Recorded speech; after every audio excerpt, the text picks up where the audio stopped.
Alors, partie 2, on se retrouve pour les signes de terre et on commence avec nos amis les taureaux. Alors, amis taureaux, cette semaine, on te dit quoi? On te parle de la fontaine des fées. Donc ça, c'est une semaine voilà, propice à l'abondance qui arrive ou qui est déjà actuellement dans ta vie.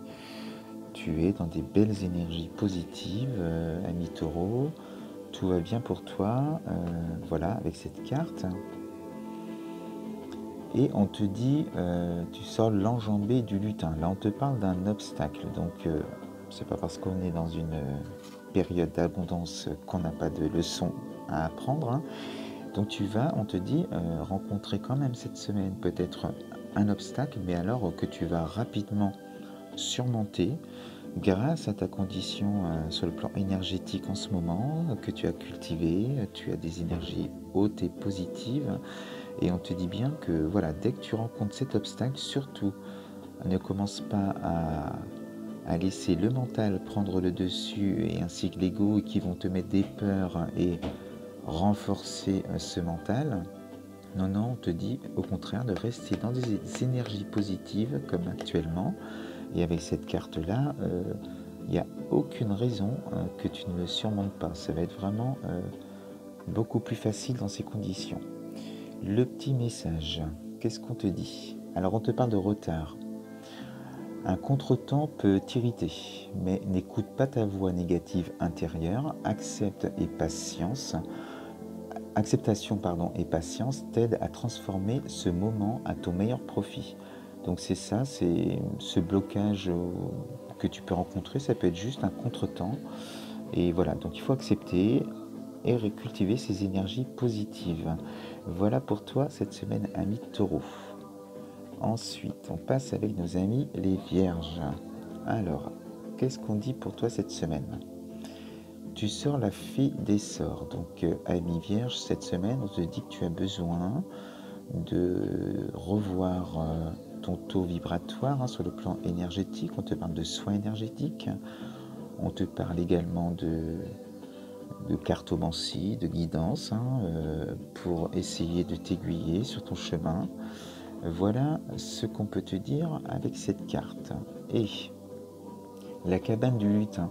Donc c'est tout à fait ça. Je pense que tu peux actuellement, là on peut te parler de ta maison intérieure, c'est-à-dire de toi. Et voilà, on voit qu'il n'y a pas de lumière, c'est sombre à l'intérieur. Et on te dit qu'il va falloir remonter les énergies positives, travailler sur toi et pourquoi pas prendre rendez-vous à mi-vierge avec moi cette semaine. Si tu te sens concerné, ça fait écho en tout cas, parce qu'il va falloir remettre de la lumière là-dedans et faire vraiment un travail d'introspection, un travail sur soi. Et voilà, je pense que la guidance qu'on parle à travers cette carte-là, c'est vraiment lié à ça, travail personnel. Voilà pour toi, ami vierge, cette semaine. Donc tu vois si ça fait écho ou pas. La petite carte, on te parle d'enrichissement.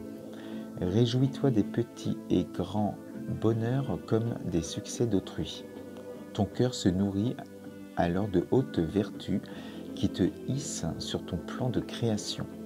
Donc tu peux être également sur la création aussi d'un projet, mais on peut aussi parler de création également pour soi, essayer d'aller réveiller son pouvoir créateur. Et tout ça, il va falloir mettre de l'énergie là-dedans et puis de la lumière aussi. Voilà pour toi, ami vierge, cette semaine. Ensuite, on passe avec nos amis les capricornes. Alors, qu'est-ce qu'on dit pour toi? La première carte, c'est le pouvoir magique.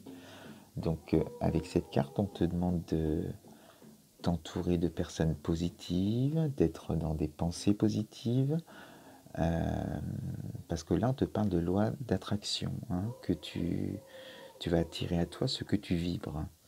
Donc voilà pour cette première carte. Et la deuxième, l'atelier des lutins. Donc cette semaine, on peut penser aussi que tu es sur un projet, sur quelque chose, alors soit un travail aussi personnel sur toi, ou un projet à réaliser.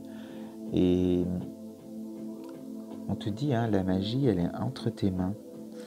Et Quand on te dit aussi de t'entourer de personnes positives pour garder aussi cette magie, moi je te dirais même de conserver ce secret, cette magie, ce projet, de le partager en tout cas avec le plus petit, enfin pas beaucoup de monde, parce que plus tu vas en parler à l'extérieur, plus des peurs de d'autres personnes ou des paroles, il suffit d'un mot, il suffit d'une expression pour éveiller un doute chez toi et venir salir tout ça.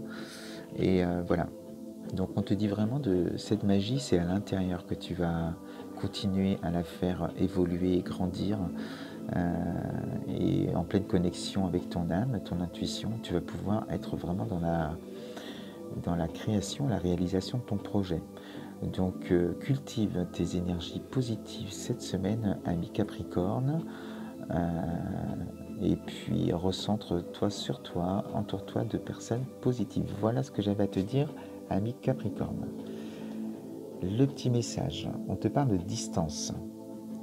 C'est une carte d'amour, hein. Préserve-toi, éloigne-toi des personnes ou des situations défavorables. Tu récupères alors ta belle énergie pour devenir la magnifique personne que tu dois être. Bon, bah, je trouve que ça colle pas mal finalement avec ce que je viens de dire.